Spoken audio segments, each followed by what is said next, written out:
Who can dispute that everyone deserves a second chance? Hello, my name is Rick Smith, founder of Second Chance Problem Gambling Treatment Center.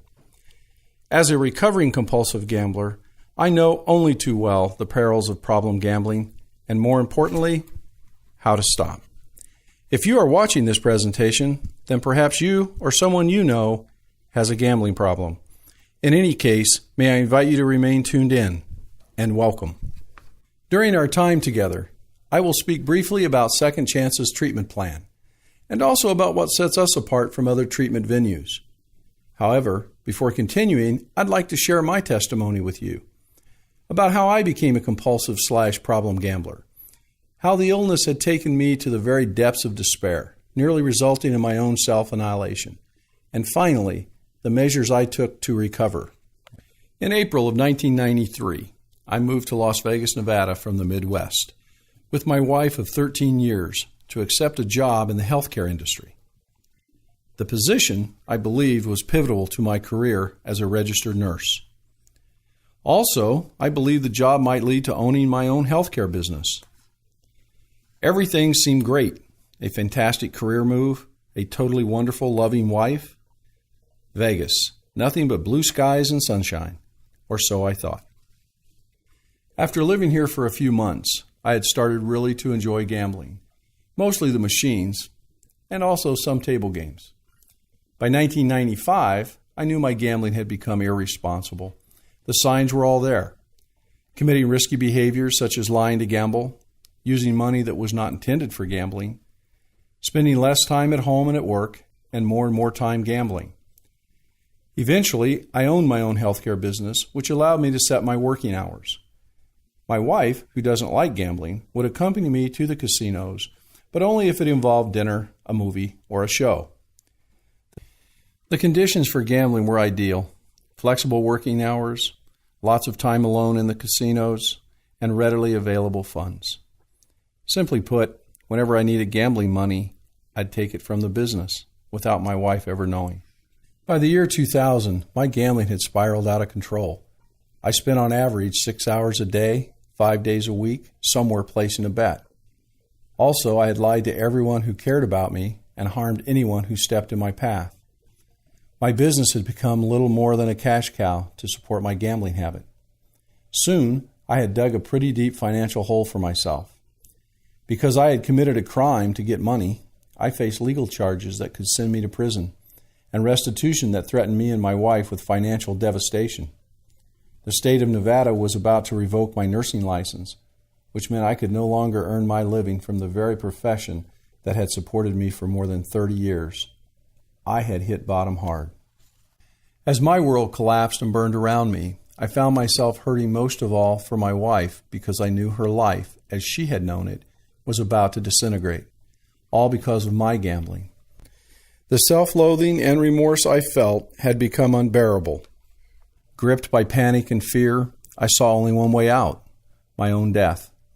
At least then, I thought, my wife could live the life she deserved. I left a suicide note. Rather than condemn and abandon me, as I thought she might, my wife stuck by me. I decided to tell her the truth about everything. She helped me to get treatment for what I later discovered was compulsive/pathological gambling. On February 5, 2001, unemployed and financially ruined, I entered a treatment center and haven't gambled since. The early days in treatment were difficult, to say the least. I felt hopeless and emotionally numb, but that was soon to change. While in treatment, I had attended a Gamblers Anonymous mini-convention. At the convention, I had heard a minister share his recovery story. He spoke about the devastation gambling had caused him.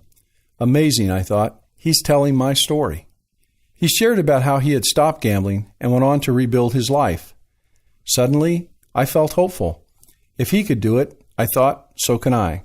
I returned to the center, a man on fire, eager to learn and do whatever it took to stop gambling and recover.